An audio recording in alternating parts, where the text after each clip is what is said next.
The conference room smelled like polished wood and expensive ink, the kind of place where men in tailored suits decided the fates of people who didn't even know their names.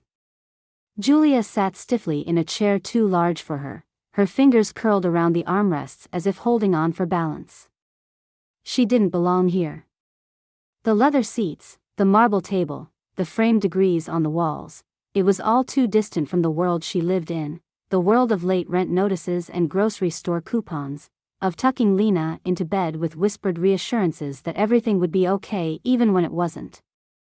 The lawyer, a thin man with silver-framed glasses and an expression that suggested he had never once laughed at a joke in his life, cleared his throat. The sound bounced off the walls, echoing in the stillness of the room. Julia's stomach twisted as she glanced at the polished mahogany box resting in front of him, the final remnants of Everett Whitmore, a man who had once promised her forever and left her with nothing but divorce papers and a child who barely remembered him. She hadn't cried when she heard he was gone. Shock, yes. A strange, unsettling hollowness, sure. But grief? That ship had sailed years ago. Now, the only thing that mattered was Lena, and ensuring her daughter's future was secure. Everett had been a lot of things, selfish, calculating, brilliant, but he wouldn't have left their daughter with nothing. He couldn't have. The lawyer adjusted his glasses and began reading from a document that looked thick enough to be mistaken for a legal encyclopedia. Most of it was meaningless jargon, words that carried weight but little consequence for her. And then, just when her mind started to drift, he said something that made the air in the room shift. As per the stipulations of Mr. Everett Whitmore's will, in order for Lena Whitmore to receive her inheritance, her mother, Julia Whitmore, must enter into a legally binding marriage with Everett's brother, Leo Whitmore, and remain married for no less than 1 calendar year. The words landed with the force of a car crash.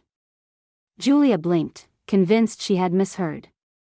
There was no way, no possible way, Everett had written that. "I'm sorry, what?" Her voice sounded foreign, too high, too sharp. She looked around, expecting someone to laugh, to say this was some elaborate prank, but no one did. The lawyer just flipped to the next page as if he had announced something as simple as a bank transfer. Julia let out a breath that felt lodged in her throat. "That's ridiculous." She shook her head, trying to make sense of the absurdity. "He hated his brother. He hated him more than he ever loved me. Why would he?" Mr. Whitmore's reasons were his own, the lawyer said in that maddeningly neutral tone, like he hadn't just dropped a bomb in the middle of her life. "But the clause is binding. If you do not fulfill the conditions, Lena's inheritance will be transferred to another designated beneficiary." Her stomach sank. "Who?" The lawyer hesitated, flipping through the pages. "A cousin. Unnamed in this document, but listed in our private files." Julia's pulse pounded. This wasn't just about Everett's usual brand of cruelty, this was a trap. A chess move designed by a man who never made a decision without a strategy. But why? Why this? And then, the doors opened, and the temperature in the room seemed to drop. Leo Whitmore stepped inside. The last time she had seen him had been nearly a decade ago, at a Christmas party where he and Everett had exchanged nothing but sharp words and colder glances. He had disappeared after that, vanished into a world that didn't include high society galas or his brother's shadow. And now, here he was. He was taller than she remembered, broader too. His dark hair was cut shorter, his suit tailored with the kind of precision that made it look effortless. But it was his expression that stopped her cold, no surprise, no anger, just an eerie, unreadable calm. He sat down at the table across from her without a word. The lawyer slid a copy of the will toward him, and he skimmed it with a slow, methodical efficiency. Julia watched him, waiting for some kind of reaction, waiting for him to scoff, to refuse, to show even a flicker of emotion. Instead, he did something worse. He set the paper down, leaned back in his chair, and nodded. "Fine." Julia's spine straightened so fast it nearly cracked. "Fine." His dark eyes flickered to hers, and she felt something unspoken pass between them. It's just a year. Her nails dug into the armrest. It's a year of my life. My daughter's life. And you, she exhaled sharply, shaking her head. You don't even like me. A muscle twitched in his jaw. I don't have to. Julia wanted to scream. Of all the ways her life could have spiraled, this was something she never could have predicted. Everett had always been manipulative, but this? This was a new level of control from beyond the grave. She turned back to the lawyer, trying to find a loophole. And if I refuse? The lawyer barely looked up from his notes. Then Lena's inheritance is forfeited. Julia swallowed hard. That wasn't an option. Everett had known that. He had planned for it. Leo was watching her, his expression still unreadable, but there was something in his gaze, something she couldn't quite place. He didn't seem surprised by any of this, and that made her stomach churn. You knew, she accused, voice sharp. You knew about this clause. His eyes didn't waver. I suspected. Her breath hitched. And you didn't think to mention it? His mouth pressed into a thin line, but he didn't offer an explanation. Of course he didn't. Leo Whitmore had always been an enigma, a man who moved through life with deliberate silence, keeping his thoughts locked behind steel walls. She wanted to say no. She wanted to tell him and Everett and every person in this suffocating room that she refused to be someone else's pawn. But then she thought about Lena. About the future her daughter deserved. About how Everett had spent years making her feel powerless, and how even now, in death, he was still pulling the strings. She had spent so long fighting to survive. Maybe this time, survival meant playing the game. Her hands clenched into fists. If I agree to this, I want it in writing that after the year is up, I walk away with full custody of Lena and no more interference from your family. The lawyer nodded. That can be arranged. Leo said nothing. Julia exhaled, her pulse racing as she forced the words out. Then I guess I'm getting married. Julia closed the door behind her with more force than necessary, the solid thud echoing through the dimly lit office. Leo stood by the window, his back to her, one hand in the pocket of his perfectly pressed trousers, the other holding a crystal tumbler that looked untouched. The room smelled like leather and aged books, the kind of place where decisions were made, where power was consolidated. But Julia wasn't here to be part of any of that. She was here for answers. You knew. The accusation came out sharp, unpolished, her voice crackling with frustration. Leo didn't turn around immediately. He exhaled slowly, watching the city lights beyond the glass, before finally speaking. I suspected. Suspected? Julia let out a humorless laugh. That's a convenient word for, knew damn well and didn't say a thing. He turned then, his face unreadable, as if none of this affected him in the slightest. It doesn't change the outcome. Julia took a step forward, arms crossed tightly. You didn't even blink back there. A lawyer just told you you'd have to marry me, Leo, and you sat there like he told you the coffee machine was broken. Because getting worked up wouldn't change anything. She let out a sharp breath. You don't even like me. His expression didn't shift. We don't have to like each other. She threw up her hands. Unbelievable. Leo set the glass down with careful precision, his fingers resting on the edge of the desk. You want to yell at someone, Julia? Yell at Everett. He's the one who orchestrated this circus. And you just accepted it. His jaw tightened. I accepted what needed to be done. Julia shook her head, pacing the small space between the desk and the bookshelves. Why? Why would you agree to this? You could have fought it. Found some legal loophole. You have the resources. Leo watched her, his gaze steady, calculating. Because it's the only way to ensure Lena gets what she's owed. She stopped pacing. That hit harder than she wanted to admit. Leo continued, his voice even, detached. Everett put in a contingency plan. If you refuse, the money doesn't go to Lena. It goes to a third-party relative. Julia's stomach dropped. Who? The lawyer, still seated at the long mahogany table, cleared his throat. That information is sealed in the estate's private records. But I can confirm the transfer would be immediate upon refusal of the terms. Her fingers curled into fists. Everett knew I wouldn't let that happen. He knew exactly what he was doing. Leo leaned back against the desk, arms crossed now, studying her. He always knew how to set a trap. Julia met his gaze, anger simmering beneath the surface. Why do I feel like you're not as surprised by any of this as you should be? Something flickered across Leo's face, but it was gone before she could name it. Everett and I may not have spoken in years, but I understood how his mind worked. Julia swallowed hard. So that's it? You just go along with this like it's a corporate merger? If that's how you need to see it. She clenched her jaw. And what do you get out of this? Leo didn't answer right away.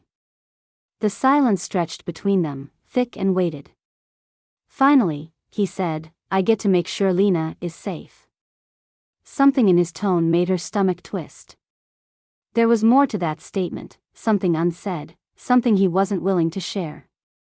The lawyer adjusted his tie, glancing at the documents in front of him. If we're in agreement, we can proceed with the paperwork. Julia turned back to Leo, waiting for some kind of last-minute hesitation, some indication that he felt even an ounce of what she did, that this was completely insane.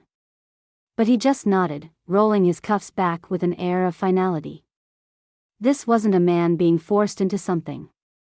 This was a man making a calculated decision. She looked down at the marriage license, the ink bold against the crisp white paper. Her name. His. Legally binding. A sentence disguised as a contract. Her hand tightened around the pen, but she hesitated. Leo noticed. Cold feet already? She shot him a glare. I don't trust you. His lips curved, but there was no warmth in it. You don't have to. The lawyer cleared his throat. Ms. Whitmore, if you choose not to sign. Julia cut him off. I know what happens. Her fingers shook slightly as she pressed the pen to paper, the ink bleeding into the signature line. One stroke, then another. A name she had once carried voluntarily, now forced upon her again. She stepped back, pulse hammering, and shoved the pen toward Leo. He took it without a word, fingers brushing the edge of the paper.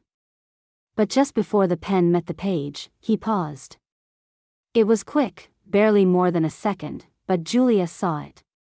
The hesitation. The moment where something broke through that carefully composed exterior. Then it was gone. He signed. Julia exhaled sharply, pressing her hands against the edge of the table.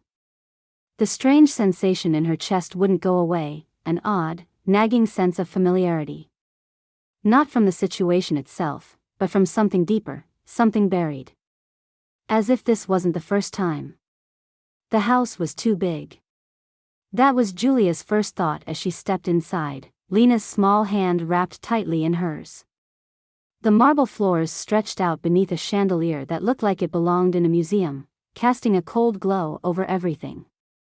The air smelled expensive, like polished wood and something faintly citrusy, but there was no warmth. No sign that anyone actually lived here. Lena, however, was enchanted. She let go of Julia's hand and spun in a slow circle, eyes wide. It's like a castle. Julia glanced up at the impossibly high ceilings, the arched windows letting in streams of afternoon light. More like a mausoleum, she muttered under her breath. Leo had barely spoken since they arrived. He led them through the entrance hall with a kind of casual indifference, gesturing toward the grand staircase. Your rooms are upstairs. The staff already set them up. Julia bristled. Staff? Housekeeper, chef, driver. He glanced at Lena. There's also a tutor available, if you want. Julia crossed her arms. We don't need a tutor. Leo didn't argue. He just nodded once and walked away, disappearing down one of the endless hallways. Lena tugged at her sleeve. Are we really staying here? Julia forced a smile. For a little while, baby. Upstairs, their suite was elegant but impersonal, like a high-end hotel room that had never been used. Julia let out a breath as she set down her bags, her fingers brushing against the impossibly soft comforter. It was all too much. Too grand, too silent, too unfamiliar. And yet, as she opened a drawer in the nightstand, something stopped her cold. Inside was a box of chamomile tea. Her brand. The exact one she drank every night, the one Everett used to complain about because he said it smelled like grass. She turned, scanning the room with fresh eyes. The pillows were arranged in the way she always stacked them, 2 for support, 1 on the side. A soft throw blanket was draped at the end of the bed, the same muted green as the one she had back at her apartment. She walked into the adjoining bathroom, and there, on the counter, was her favorite lotion. Not just the same scent, the exact brand, down to the worn label. Her stomach twisted. There was no way the staff had set this up. She turned on her heel and stormed back downstairs, finding Leo in what appeared to be a study. He was behind a desk, flipping through paperwork, a glass of something dark at his elbow. She dropped the box of tea in front of him. Explain. Leo didn't look up immediately. He shut the folder, set it aside, and then leaned back in his chair. It's tea. You know damn well it's not just tea. He sighed, rubbing his temple like she was a headache he had been expecting. Would you rather I let you live in a house that felt foreign? Her fingers curled into fists. How do you know these things? The pillows, the blanket, she gestured wildly. The way my bed is set up. The lotion I use? Leo's gaze didn't waver. Does it matter? Her throat tightened. Yes, it matters. How do you know? A long pause. Then, finally, he said, Everett told me. She recoiled, her breath catching. That's a lie. Leo's jaw clenched, but he didn't take it back. Julia shook her head. Everett barely noticed what I liked. He used to roll his eyes when I made tea at night. He never paid attention to any of this. Leo stood, his chair scraping against the hardwood. Then maybe he noticed more than you thought. Julia's chest burned. Why won't you just tell me the truth? His expression shuddered. Because there's nothing to tell. She wanted to push. She wanted to demand answers, to shake him until whatever secret he was keeping finally came spilling out. But then a small voice called from the hallway. Mommy? Lena stood in the doorway, looking hesitant. Julia forced herself to unclench her fists, smoothing her expression as she turned toward her daughter. What is it, sweetheart? Lena bit her lip.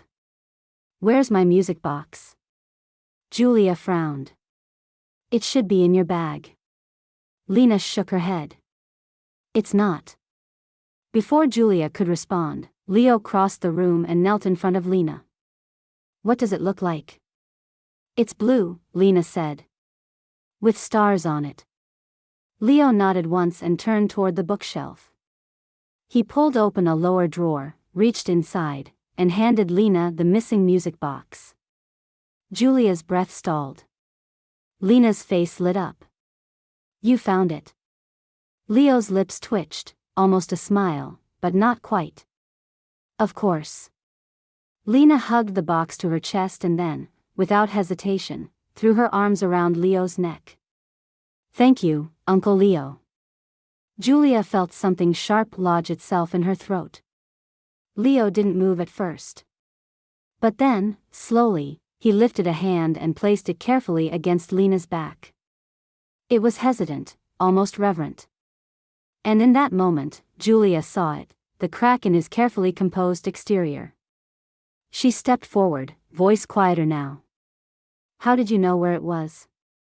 Leo straightened, his face unreadable again. It must have gotten mixed in with my things.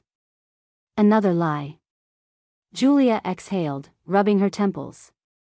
Fine. Whatever. But if you're keeping secrets, don't expect me to be okay with it. Leo's gaze was steady. Noted. That night, after she had tucked Lena into bed and made herself a cup of the tea she definitely hadn't bought, she stood by the window of her new room, staring at the moonlit garden below. People talked. That much was certain. The moment the marriage clause became public, the whispers started. Everett's wealthy acquaintances, the board members of his company, the socialites who sipped champagne at charity events, they all had theories. Why would Everett force her into this? Had she been involved with Leo all along? Had she secretly loved him instead? She had ignored it at first, but then, at the grocery store, a woman she barely knew had leaned in and whispered, "It was always him, wasn't it?" Julia had blinked, confused. What? The woman had smiled, something knowing in her gaze. Leo. He was always the one you wanted. She had walked away before Julia could respond. Now, standing in the silent house that felt both foreign and eerily familiar, Julia shivered. Leo knew too much. And worse, some part of her was starting to think she had once known him just as well. Julia woke in the dark, her breath uneven, fingers tangled in the sheets. Her heart hammered against her ribs, her skin damp with something between sweat and fear. The remnants of a dream clung to her mind, thick and hazy, but the one detail she couldn't shake was the voice. Deep. Rough around the edges. Familiar in a way that made her chest ache. I love you. The whisper had curled against her ear like a secret, warm and certain. But it hadn't been Everett. It had been Leo. The thought left her rattled. She sat up, pushing her hair away from her damp forehead. The room was silent except for the soft tick of the clock on the nightstand. She glanced toward the hallway, half expecting shadows to move beneath Lena's door, but the house remained still. She told herself it was just the stress. The weight of everything pressing down on her, this ridiculous arrangement, the whispers in society, the way Leo moved through the house like a ghost she couldn't quite reach. It made sense that her subconscious would twist reality into something unrecognizable. And yet, the unease didn't fade. She slipped out of bed, wrapping a robe around herself as she padded barefoot down the hall. The house was too big, too quiet, its silence a living thing that made the hairs on her arms stand on end. She had no destination in mind, just the pressing need to move, to shake off the lingering feeling that something was off. Her feet carried her toward the library. The massive room smelled of old paper and polished wood, the soft amber glow of the lamps casting long shadows. The shelves stretched to the ceiling, filled with books that looked like they had never been touched. Julia ran her fingers along the spines absently, her mind still tangled in the dream. Her hand hesitated over a section near the far wall, a row of thick, leather-bound volumes with gold lettering. Something about them felt wrong. They were pristine, untouched, yet dust had gathered on the shelf beneath them. She reached out, fingers wrapping around the edge of one, and pulled. Nothing. She frowned, applying more pressure. This time, the book shifted slightly, the faintest sound of something clicking into place. A small panel in the bookshelf popped open. Her stomach tightened. She hesitated only a second before slipping her fingers into the gap and pulling the hidden compartment open fully. Inside was a single object. A wedding album. Her pulse stuttered. The edges were worn, the deep blue cover slightly faded, as if it had been handled often. She pulled it out carefully, running her fingers over the surface. It wasn't one she recognized. Not hers and Everett's, she knew that much immediately. The album felt heavier than it should. as if it carried something far more dangerous than simple photographs. With a deep breath, she flipped it open. The first image made her hands shake. It was her. On a beach, the wind catching the hem of a white dress. She was smiling. Not the forced, poised smile of Everett's world, but something different. Real. And standing next to her, his arm wrapped around her waist, was Leo. Julia's breath hitched. She turned the page. Another photo, Leo lifting her off the ground, spinning her in the air as she laughed, sunlight in her hair. Another, her lips pressed to his cheek, his eyes crinkling in something dangerously close to joy. Then another. Their hands. Fingers entwined. Matching wedding bands glinting under the light. A cold, sharp dizziness swept through her. This wasn't possible. She slammed the album shut, her breath uneven. Her entire body felt unsteady, as if reality had cracked beneath her feet. She needed answers.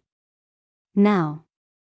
The album was clutched in her hands as she stormed through the house, moving without thinking, following the simmering rage and confusion clawing at her ribs.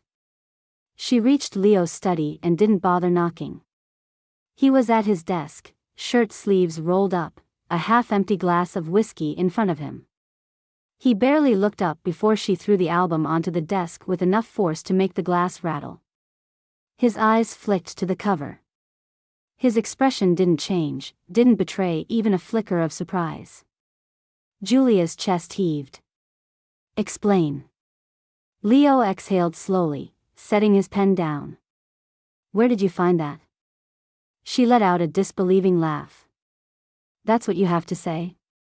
His gaze lifted, meeting hers fully. Dark. Unreadable. But something flickered there, something she couldn't place.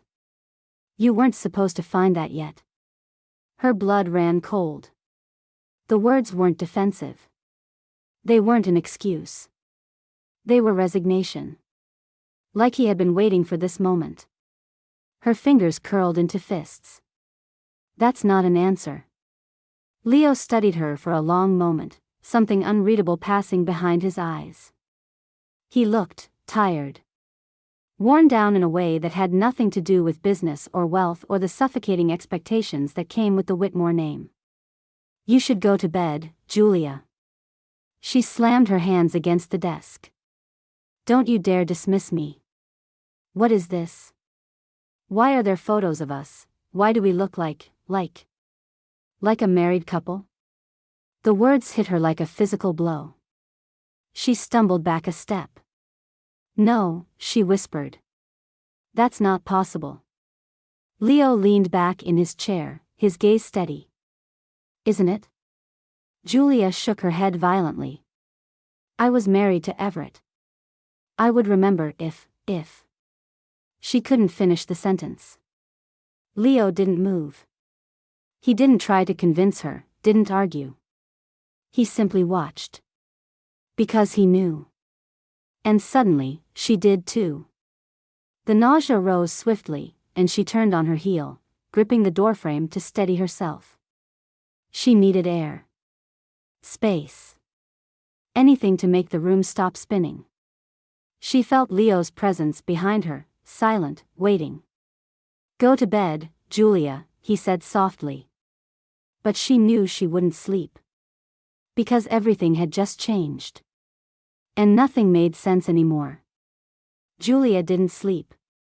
She lay awake in bed, staring at the ceiling, her heart pounding in a rhythm that wouldn't settle. The wedding album sat on the dresser, the weight of it pressing into her thoughts, making it impossible to breathe. Every time she closed her eyes, the images burned behind her lids, Leo's arm around her waist, his mouth at her ear, the way she had leaned into him with the kind of ease that couldn't be faked. This wasn't a misunderstanding. This wasn't a joke. She had loved him. She had married him. And somehow, she had forgotten.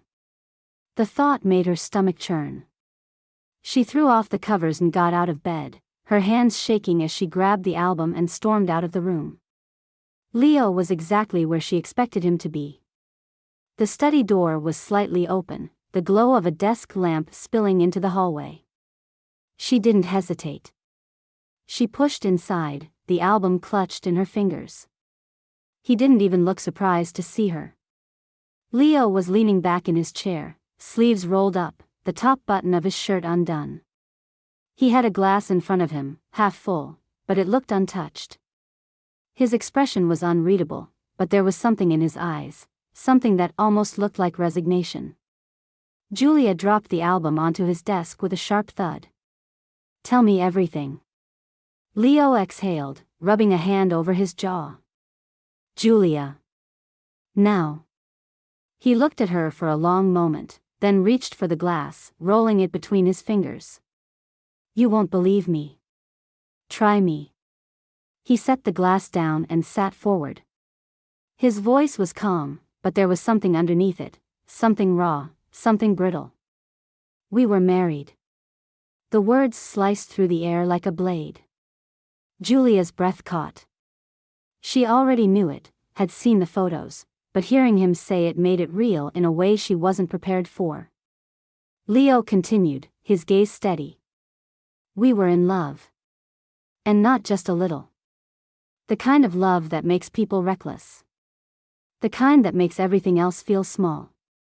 Her throat tightened. "We got married in secret. No family, no announcements. Just us." His voice softened slightly. "You were happy." Julia shook her head. "That's not possible." Leo's jaw clenched. "It is." She paced the room, trying to make sense of something that felt entirely unreal. "If that's true, if we were married, why don't I remember?" Leo leaned back, fingers tightening around the arms of his chair. "Because of the accident." Julia stilled. He didn't look away. "You had a car accident. You hit your head. Hard. You were in the hospital for days. And when you woke up." He trailed off. She swallowed. "What? You didn't remember me?" Her pulse pounded in her ears. "I thought it was temporary. That it would come back. But Everett." Leo's expression darkened. "He got to you first." Julia felt her stomach turn. "He convinced you we were never together. That I was just Everett's estranged brother. That he had always been the one." She shook her head. "No. No, I remember Everett. I remember being with him." "You remember what he told you to remember." The air felt thick, suffocating. "That's insane." Leo's voice was low. "Is it?" Julia's hands curled into fists. "How could he do that? How could I believe him?" Leo's throat worked as he swallowed.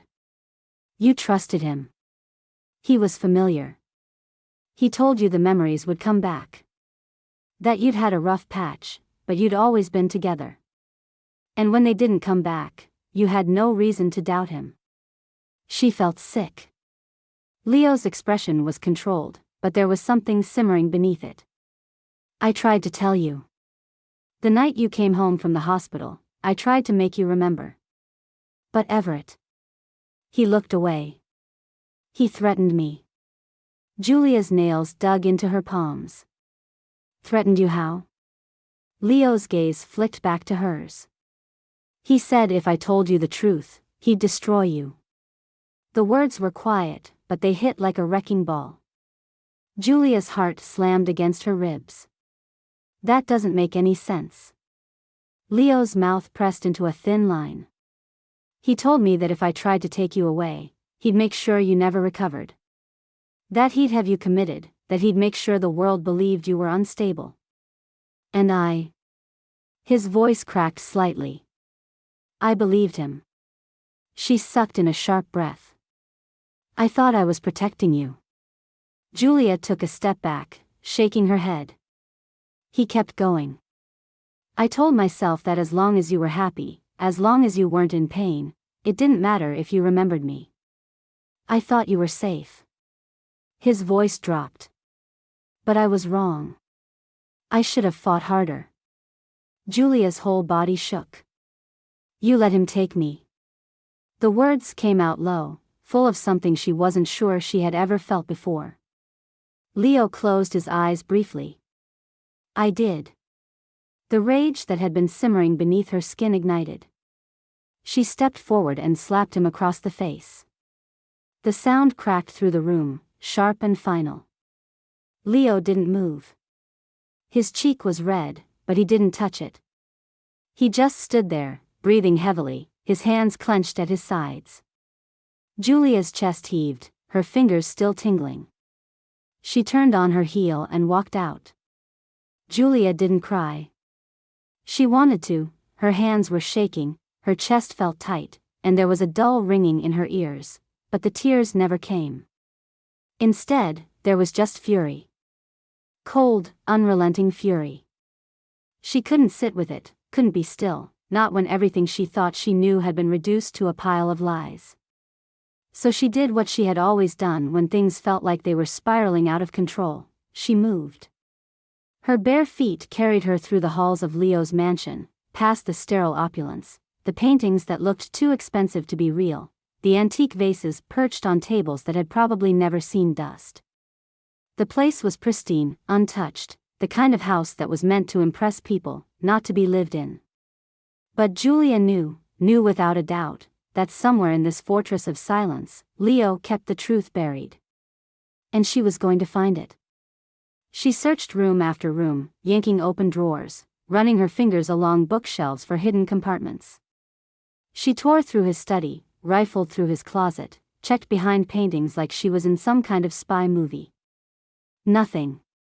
And then, in the east wing of the house, she found a door that didn't match the others. It was smaller, tucked away near the end of the hall, half hidden behind a decorative screen.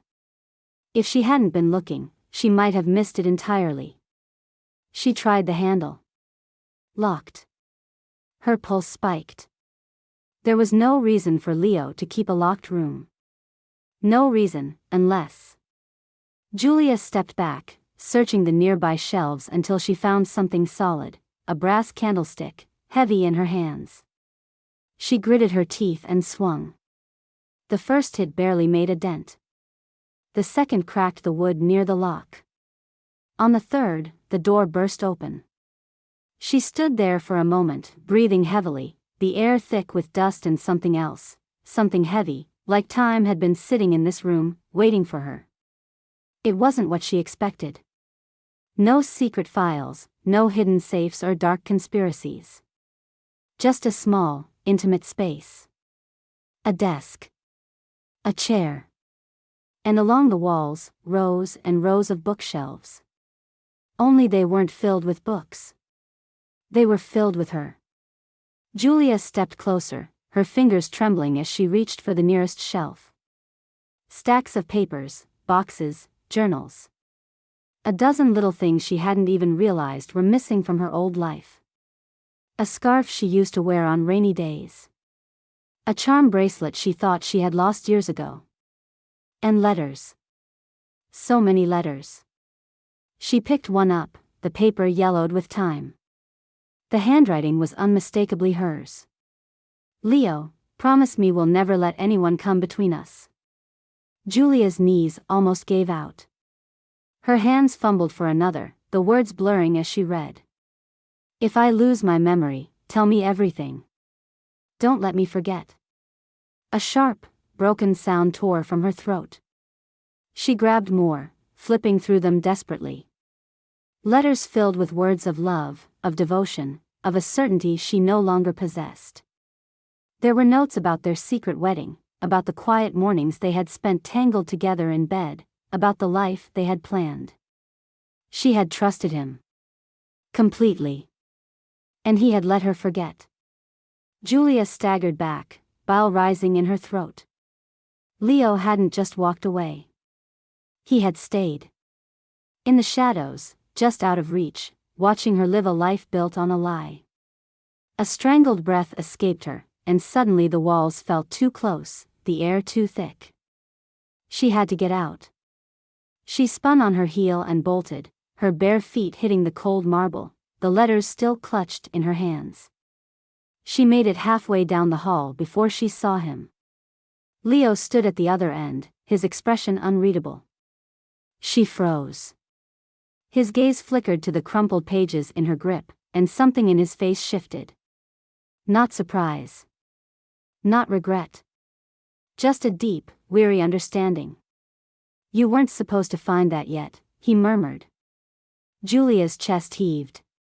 Don't say that to me. He took a step forward. You're upset. She let out a sharp, bitter laugh. Upset? That's what you think this is? Leo exhaled slowly, like he was bracing himself. I kept them because I couldn't throw them away. You should have. Her voice cracked. You should have burned them. You should have let me go instead of keeping me here like some kind of ghost you couldn't bury. His jaw clenched. I did let you go. Her vision blurred. No, Leo. You didn't. The words trembled between them. Leo took another step closer. Julia. She backed away, shaking her head. I can't do this. I can't. She turned, desperate to leave, to get as far away from him as possible. But before she could take another step, Leo moved. It wasn't aggressive, wasn't forceful, but it was fast. He blocked the door, his broad frame filling the space. Julia's pulse skyrocketed. Move. His voice was low. Not until you know everything. She shook her head violently. I don't want to hear anything else. I don't want another lie. No lies. His gaze was dark, steady. Not anymore. Julia swallowed hard. She wanted to run. But part of her, the part that had written those letters, the part that had once loved him, needed to stay. The room, the walls, the very air felt like it was closing in. She had spent days feeling like she was teetering on the edge of something terrifying, something unknown, and now she was falling straight into it. Julia's breath was coming too fast. She couldn't slow it down, couldn't steady herself. The letters were still clutched in her hands, crumpled and useless, but they didn't matter anymore. Nothing did. Not the house, not the marriage, not even the past she had pieced together from scraps. Because now, standing in this cold, vast hallway, Leo was looking at her like he was about to say something that would rip her apart. She had thought she'd already heard the worst of it. That discovering their marriage, discovering Leo had let her forget him, had been the final betrayal. But the way he was watching her now, like he wasn't sure she'd still be standing when he finished, made her realize she was wrong. There was something worse. Julia, Leo said, his voice quieter now, careful. She took a step back. Whatever you're about to say, don't. His throat worked, his hands flexing at his sides. You need to hear it. She shook her head. I need to get out of here. You can't. The finality in his tone sent a chill down her spine. Julia's stomach turned, her skin too tight, too hot. She had to go. Now. Before he could say anything else, before he could take whatever was left of her reality and shatter it completely. She pivoted, started toward the door, but Leo moved faster, stepping in front of her. Julia, stop. Her voice cracked. Move. Leo was still standing in front of the door, blocking her exit, his expression calm in a way that only made her more furious. I'm done, she spat. I don't want to hear any more of your half-truths or the things you think I should or shouldn't know. Leo didn't move. You need to know this. She let out a sharp, disbelieving laugh. I don't need to know anything. I need to get out of this house, away from you, and away from whatever sick, twisted mind game Everett played on both of us. Leo's jaw clenched, his fingers curling at his sides. Everett did more than play mind games, Julia. He tried to erase you. The words stopped her cold. She felt them settle into her bones, into the spaces between her ribs where all the things she had lost lived. She blinked. What? Leo exhaled, his jaw tight. He did it on purpose. A short, sharp laugh escaped her, too jagged to be real. She swallowed, shaking her head violently. That's insane. Leo's expression didn't change. Is it? Her chest ached. It was a car accident. You told me that yourself. A patch of ice. A bad storm. I hit my head. His eyes darkened. That's what he wanted you to believe. Julia swayed on her feet. Leo took a slow step forward, but she held up a shaking hand. No. No, you don't get to do this. You don't get to tell me that everything I believed for years was a lie. But it was, Leo said, his voice rough. Everett manipulated you from the moment you woke up, Julia. But before that? Before the accident? He was already losing you. He knew it. And he wasn't going to let that happen. Her fingers curled into her palms.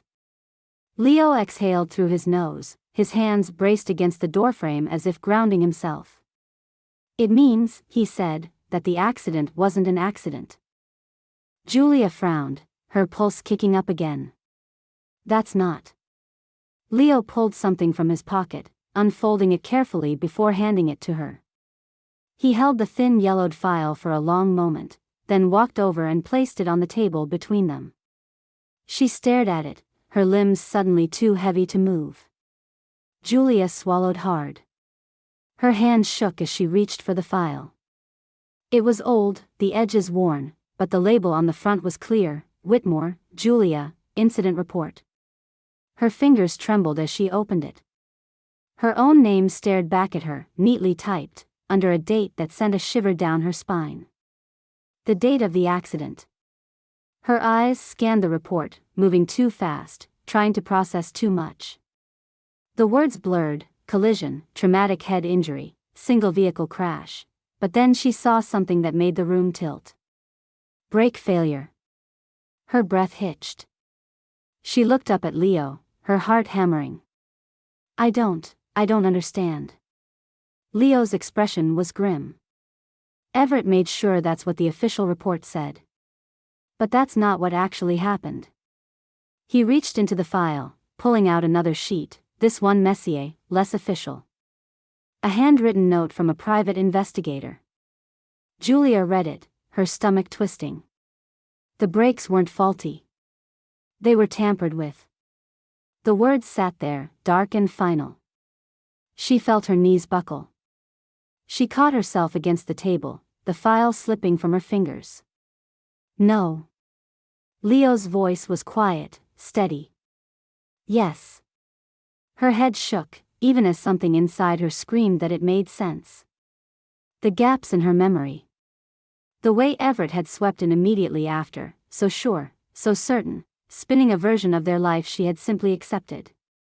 He wanted you to forget, Leo said, his voice thick. And when you didn't, when pieces started coming back, he made sure there was no one left to remind you of the truth. A chill ran down her spine. What are you saying? Leo's gaze darkened. Everett cut me off from you. Paid off doctors to reinforce the story. Pushed people out of your life who could have told you different. Julia's breath came sharp and uneven. No. No, that's insane. He wouldn't. He would. Leo's voice hardened. And he did. Julia wrapped her arms around herself, as if that would stop the shaking. He said the accident was my fault. That I wasn't paying attention. That I lost control. Leo's hands curled into fists. He lied. Her pulse roared in her ears. Why, she whispered. Why go through all of this? Why erase me from my own life? Leo's throat worked as he swallowed. Because he loved you. She flinched. Leo's voice was rough now, raw. He loved you the way people love things they want to own. He couldn't stand that you chose me. The words landed like a punch. Julia squeezed her eyes shut, pressing the heels of her hands against them as if she could push the truth away. She had spent years grieving Everett, mourning a man who had saved her. Only he hadn't saved her at all. He had stolen her. The walls of the room felt too close, the air too thick. She stumbled backward, shaking her head. She looked up at Leo, her voice barely more than a whisper. No. His expression was unreadable. Yes. Julia staggered back, her breath coming too fast again. Leo reached for her, but she flinched. Don't touch me. He hesitated, his hands dropping to his sides. She pressed a palm against her forehead, forcing herself to breathe. How long have you known? Leo's jaw worked, his silence stretching between them. Something inside her cracked. How long? A beat passed. Then another. Since the day it happened. She nearly collapsed. The only thing keeping her upright was the rage, the grief, the sheer force of disbelief that kept her body from caving under the weight of it. You knew? Her voice trembled, a thread away from breaking. You knew Everett did this?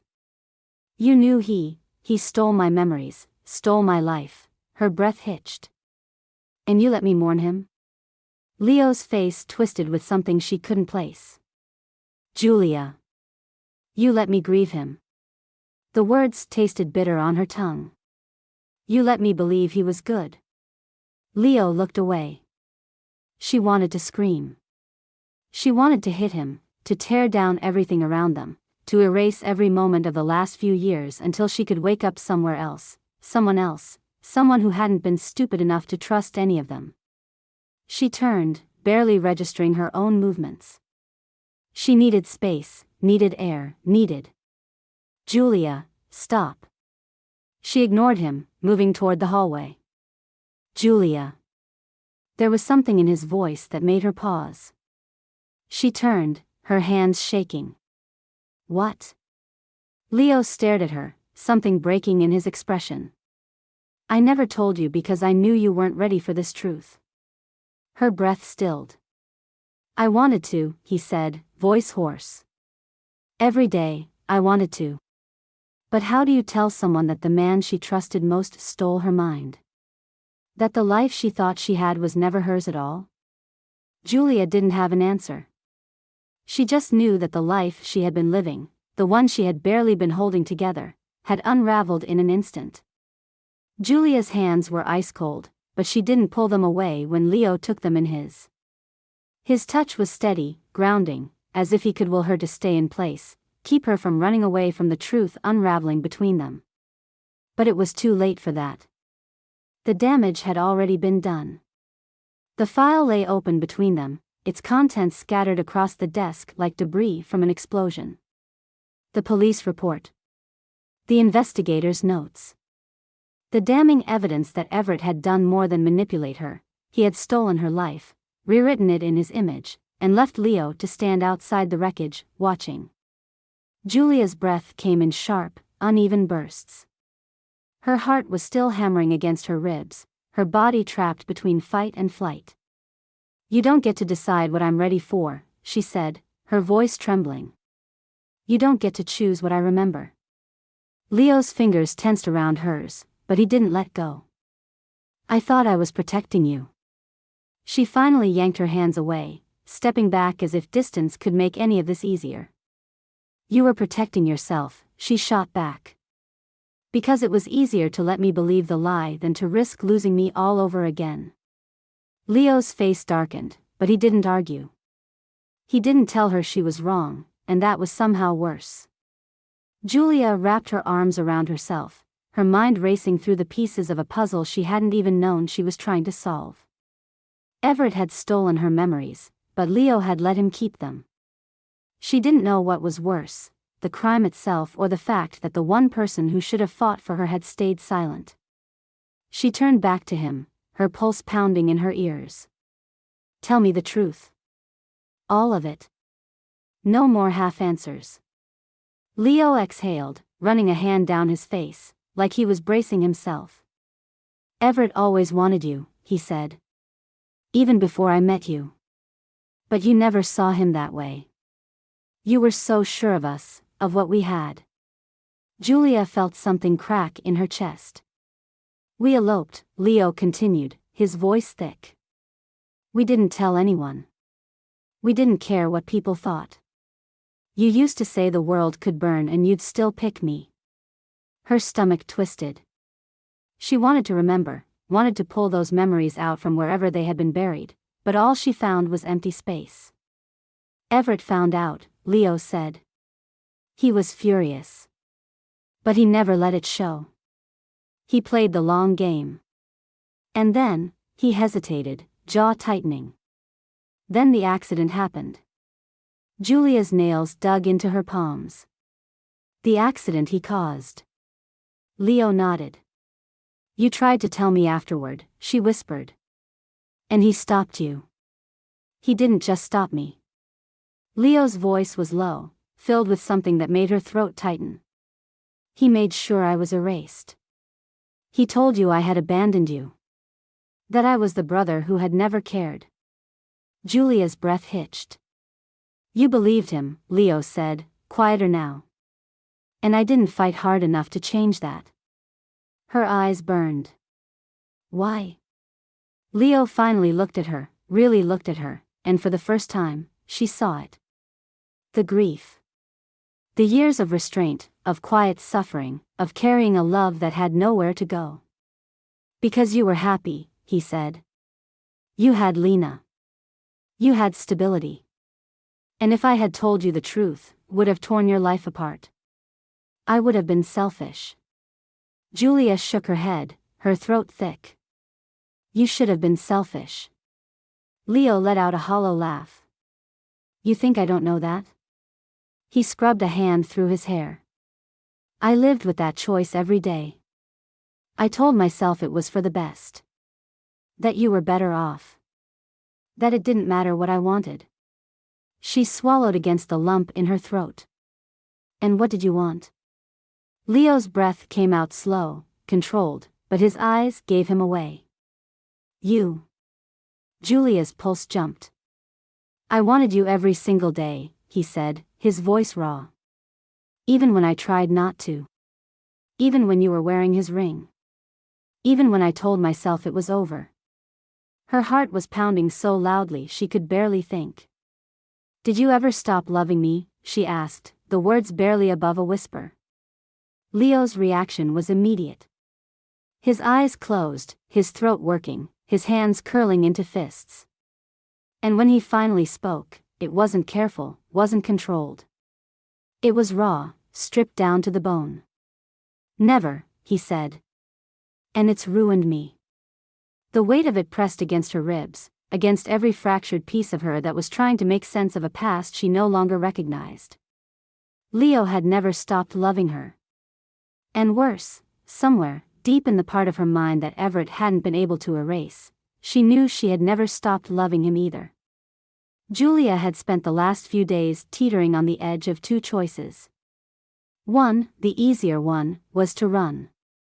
To take Lena, walk out of this mansion, and leave behind the mess of her past, the tangled lies, the shattered trust. She could disappear into a life of her own making, one where she was no longer haunted by memories she didn't ask for. But the other choice, the impossible, terrifying one, was to stay. To face the past, not as something to run from, but as something to reclaim. And so, she stood in front of a mirror, the soft ivory fabric of a wedding dress cascading down her frame, her fingers smoothing over the delicate lace that had been stitched into the bodice.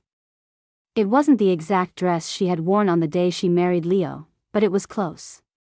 The original had been ruined in the accident, lost along with her memories, but she had found a designer who had taken the few photos she had and recreated something new, something familiar yet different. A beginning. The door creaked open, and Julia turned to see Lena standing there, her little hands clasped together, her eyes wide. You look like a princess, she whispered, stepping closer. Julia smiled, kneeling in front of her daughter. Do you think Uncle Leo will like it? Lena tilted her head, considering. Are we having a party? Julia laughed softly. Kind of.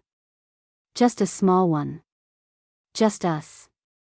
Lena frowned, her little face scrunching in thought. Then why are you wearing a wedding dress? Julia brushed a curl from her daughter's forehead. Because I'm marrying Leo again. Lena's eyes widened. Again?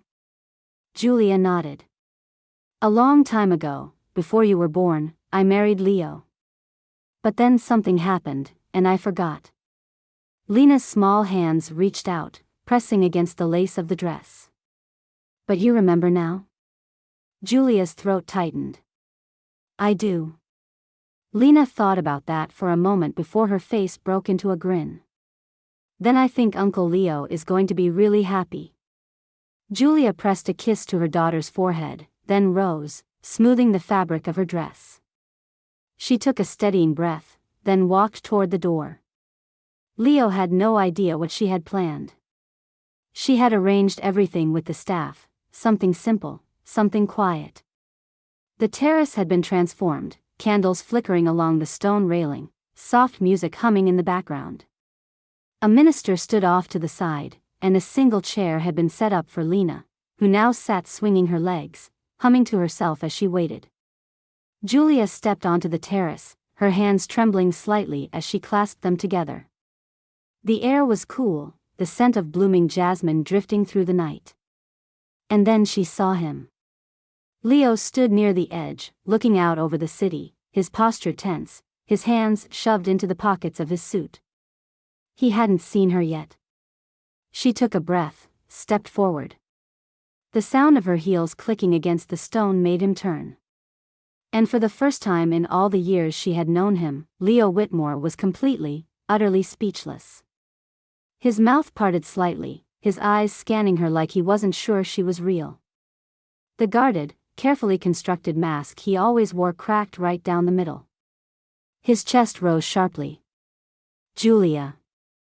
She swallowed, stepping closer. You once told me you never stopped loving me. His throat worked as he tried to find his voice. I meant it.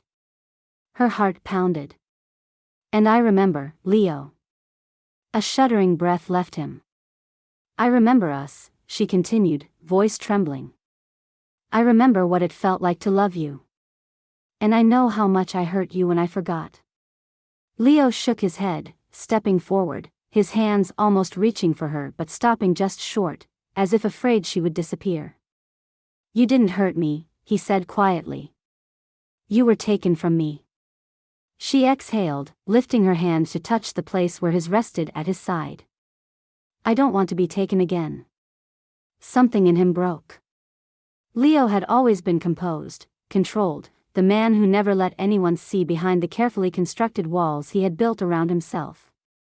But now, his shoulders shook, his head bowed, and his breath hitched as a single tear slipped down his cheek.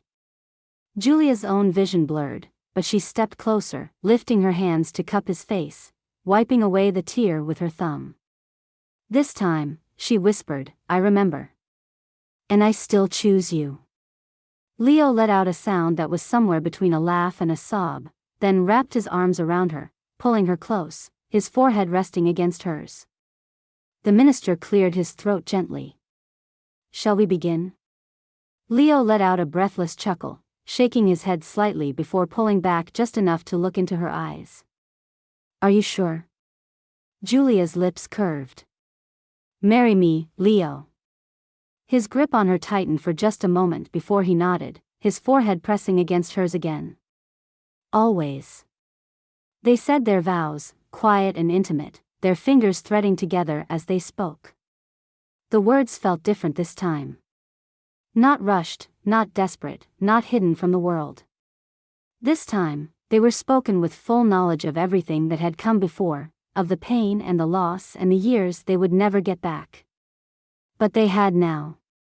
And as Leo slipped the ring onto her finger, his hands shaking just slightly, Julia knew this wasn't just the reclaiming of something lost. It was the start of something new. The house feels different now. Warmer, somehow. Lived in. There are flowers in vases, shoes kicked off in the hallway, the faint scent of cinnamon lingering from whatever Lena and Leo had attempted to bake that afternoon. The walls, once sterile and impersonal, are now lined with photographs, Lena's messy artwork framed alongside candid snapshots of moments Julia never thought she would have again. She stands at the kitchen sink, rinsing off a plate, listening to the distant hum of laughter from the backyard. A year ago, she had walked into this house feeling like an intruder. She had signed a contract, told herself it was nothing more than a business arrangement, and promised that her heart would never betray her. She had moved through these rooms like a guest, treating every touch, every glance, every moment with Leo as something temporary. But then, without her realizing, time had worked its way through the cracks. Leo had never pushed. He had never demanded more than she was willing to give. He had let her rage, let her grieve, let her sit in silence when she couldn't find the words to explain how deeply broken she felt. And then, slowly, things had started to change. It had been in the small things at first. The way he always left the lights on in the hallway because he knew she hated walking through the house in the dark. How he instinctively handed her a cup of chamomile tea at the end of long days, never asking if she wanted it, just knowing. How he had started making a habit of reading with Lena before bed, his deep voice steady as he told her stories that made her giggle until she couldn't breathe. She still remembers the night she finally let go of the past. She had been sitting on the edge of their bed, the old wedding certificate in her hands, her fingers tracing over the ink of a name she had written long ago. She had stared at it for a long time, waiting for the weight of it to mean something. But it didn't. She had stood up, walked to the drawer where she kept old receipts and forgotten paperwork, and slipped the certificate inside. She hadn't looked at it since. It isn't about what they were. It's about what they are. Mom. Lena's voice cuts through her thoughts, high-pitched and excited. She turns just in time to see her daughter barreling into the kitchen, curls bouncing, eyes bright. Come on. Julia laughs as Lena grabs her hand and tugs. What's the rush? You have to come outside, Lena insists, dragging her toward the French doors. It's important. Julia lets herself be pulled into the backyard, stepping onto the stone patio just as the last light of the evening casts the garden in soft gold. Twinkling string lights are strung between the trees, a last-minute decoration Leo had put up after Julia had offhandedly mentioned how much she loved them. And there, in the middle of the yard, stands Leo. His hands are in his pockets, his dark eyes watching her with that quiet, knowing expression that still makes her stomach flutter. The same expression that had unnerved her a year ago, made her feel like he knew something she didn't. But now, it feels like home. Lena spins toward him, grinning. You said you'd dance with Mom. Leo arches a brow. Did I? You did, Lena insists, crossing her arms like she means business. Julia shakes her head, amused. You heard her. Leo sighs dramatically, but there's a smile tugging at his lips as he steps forward, reaching for her hand. If the boss insists. His fingers slide against hers, warm and steady. Julia lets herself be pulled into his arms, the familiar press of his palm against her back making something in her chest tighten. He sways them gently, the evening air cool against her skin, the scent of lavender and late summer in the air. She rests her cheek against his shoulder, closing her eyes for a moment. I still can't believe you put up lights, she murmurs. He chuckles, the sound vibrating against her. I'll admit, I had some help. Julia lifts her head, glancing over at Lena, who is twirling barefoot in the grass, completely entertained by her own shadow. Let me guess, Lena picked them out? Leo smirks. She had very strong opinions on which ones looked magical enough. Julia shakes her head, but she can't help the way her lips curve. You're such a softie. His grip tightens slightly at her waist. Only for my girls. Her breath catches. It's the first time he said it like that. Her girls. A lump forms in her throat, but she doesn't pull away. Instead, she leans into him, the warmth of his body keeping her steady. I was so scared, she admits quietly. Of this. Of letting myself have this again. Leo's hand slides up to cup her cheek, his thumb brushing lightly against her skin. I know. I thought it would always feel like I was living someone else's life. Like it wasn't mine to have. His eyes darkened slightly, his fingers curling against her waist. Does it still feel that way? She shakes her head. No. His thumb moves along her jaw, slow and deliberate. Good. Julia exhales softly, her fingers twisting into the fabric of his shirt. Forever, Leo, she whispers. His arms tighten around her, his breath warm against her temple. And this time, when he smiles, he believes it.